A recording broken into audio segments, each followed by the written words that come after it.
Today, we're going to be looking at blind boxes. Did you know there's a way to tell, using probability theory, how many you would have to buy to get a complete set? Well, there are a few methods we'll tackle today and show you why there are so many blind box sets out there, and why you're much better off trading on platforms such as Facebook and Instagram to complete your sets.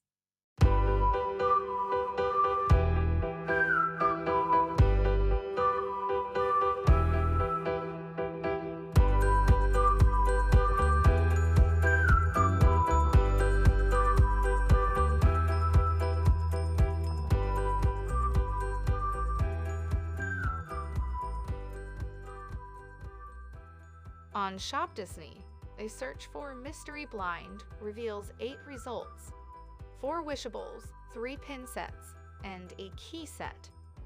On Hot Topic, the same search returns 13 results, and a search for Blind Box returning 29 more. And on Box Lunch, there are 5 results for Mystery Blind and a whopping 56 results for Blind Box.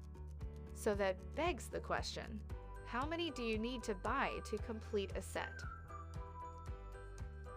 We're going to dust off our pocket protectors and tape up the bridge of our glasses.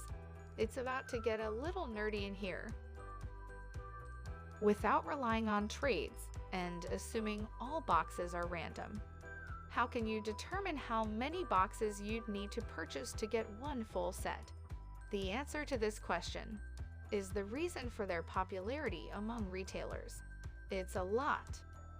Caution, math ahead. In probability theory, the question of how many boxes to buy is called the coupon collector's problem, originating from contests where you collect all of a variety of coupons to win. We'll correct the language to account for Disney pins, but the same method is used for any type of collectible. It asks the following question if each box, represented with a lowercase letter t, of a mystery blind box contains 1 pin and there is a defined number of pins in the set. We'll use n to represent the total pins in the set. What is the number of boxes needed to expect to collect all n pins? Because the more unique pins in the set there are, the more doubles you're going to get. So let's look at this set of Disney movie posters currently available on Shop Disney. There are only 6 pins. To keep things simple, we'll start off with only 1 pin per box with no chasers. If you were to buy only 1 box of this set, your chances, obviously, to get a unique pin is 100%. But when buying a second box, assuming the chances for any of the 6 pins available are completely random, you have a 1 in 6 or a 16.6% chance of getting a duplicate and a 5 in 6 or 83.3% chance of a unique pin. Still pretty good. So, in probability, not in actual practice mind you, assuming each box purchased is completely random, how would you calculate the number of boxes necessary to complete this set? The formula can be written as this: T equals T1 plus T2 plus T3 plus T4 plus T5 plus T6, where each T is the probability of getting each unique pin. In this case, since there are 6 pins, we add T1 plus T2 all the way to T6. If we had 20 pins in the set, we'd have to add all the way up to T20, 1 for each unique pin. So for each pin, we divide 6, the total pins in the set, by each unique pin from the set. Therefore, if you have 6 boxes, T equals 6 divided by 1, plus 6 divided by 2, plus 6 divided by 3, plus 6 divided by 4, plus 6 divided by 5, plus 6 divided by 6. The answer: you would need to buy 14.7 boxes to expect in probability theory to get each of the 6 different unique pins.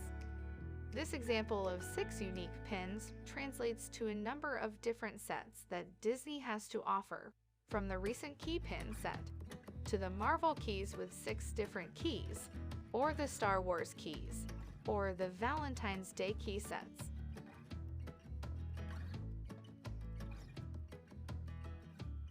Here is a chart of the number of boxes necessary for sets of up to 20 pins when there is only 1 pin per box.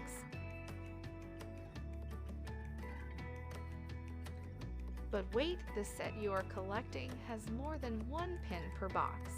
Well, now we're looking at something much more complicated. Complicated in that, in buying one box, such as the Wishables pin set here, each box will contain 5 pins, and none of those 5 should be duplicated within the package. However, they may be duplicates of other packs you have already purchased. For calculations such as this, it's time to visit Monte Carlo, but this won't require a ticket to Monaco. No, in this example, Monte Carlo refers to a simulation of models, and by the law of large numbers, the randomness can be approximated by taking the empirical mean, or average value of the sample. All of that is meant to say, if you were to, let's say, attempt to purchase 10,000 Wishables pin sets, one box at a time, and you stopped each time you have a complete set, and then counted the number of boxes you purchased, what was the average number of boxes it took you to complete each of the 10,000 sets? Because a ridiculously large number of simulations will ultimately give you a reasonably good approximation. By running a simulation such as this, you can approximate that if you completed 10,000 16-pin sets, purchasing 5 pins in every box, one box at a time, on average it would have taken, get ready for it, 10 boxes. Now remember, this is still an expected number, the average of a huge number of simulations. In our simulation, the worst case took 33 boxes to complete, while the minimum of 4 boxes was achieved only 23 times out of 10,000 simulations. And even in this best case scenario, you would still end up with 4 duplicates. But at least you can expect free shipping from Shop Disney after crossing the $75 threshold if you use the Ship Magic code at checkout. And while this set may not be the set you're after, 16 pins at 5 pins per purchase resembles many of the other mystery sets offered by Disney, such as the Nesting Dolls, Mickey Icons, and the Ice Cream Collectible Pin Pack. In these examples, I'll offer the pin series as an example, but there are many different series that use the same quantities per pack. Here are the Monte Carlo results for some other popular sets that have more than 1 per box. Take Disney's Tiny Kingdom series, at 24 total unique pins in the series and 3 pins per box, which would, on average, require 29.2 boxes to complete. And the Haunted Mansion Mystery Pin Set, released in October of 2020, with 8 unique pins in the set, and 2 pins per box, requires 10.2 boxes. It would take, on average, 14.1 boxes to complete the Disney Current Mood pin set at 2 per box, and a total of 10 unique pins. Marvel's Kawaii Art Collection pin set, with 14 unique pins and 5 pins per box, requires an average purchase of 8.1 boxes. For the winter of 2019, Disney introduced a 12-pin set of hot cocoa pins.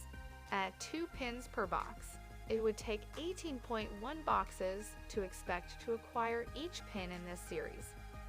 This method assumes that there were a completely equal and random chance to get any pin, requiring the retailer to shuffle the boxes, which, quite frankly, doesn't really happen. But it is the best calculation we can assume. Chasers, on the other hand, present another opportunity to use the Monte Carlo simulation. A chaser is an item that has a more limited chance of acquiring compared to others within the set. There are a number of different sets that contain chasers, however, often the numbers are not known of the chances to actually receive one. Knowing the rarity of a chaser helps us to better calculate this problem. In a pin series such as the Princess and the Frog Character Connection Puzzle Pin set, there are 10 limited edition pins with an edition size of 900, plus 2 chaser pins. These chaser pins are limited to 500 for each. That's a total of 10,000 pins with a 5% chance of getting each chaser. There is only one pin per box, but your chances of getting all 12 aren't equal. Thus the need for a Monte Carlo simulation. In this series, you'd have to buy 41.5 boxes to complete the set of 10 pins and the 2 chasers. Some older character connection sets, such as the Tangled set released in September 2018, had 10 pins with a limited edition size of 900, but the 2 chaser pins had a production run of 600 each, slightly more chasers than the Princess and the Frog set. In this case, it would take, on average, 41.4 boxes to complete the set with both chasers, so there wasn't much difference between the sets with either 500 or 600 chasers. So as you can see, it's pretty clear why retailers find the mystery boxes so enticing. Having customers purchase something they already have in an attempt to complete a set can be quite tempting. Our preferred method of handling blind boxes is to purchase 10% more pins than there are unique pins in the set, and trade. And if we don't get a chaser, we'd rather just buy it from someone at an increased price rather than trying our luck, and quite possibly spending more money in the long run to acquire the chaser the hard way. Good luck to you in your hunt to complete your mystery sets. And thanks for watching The Pin Guys.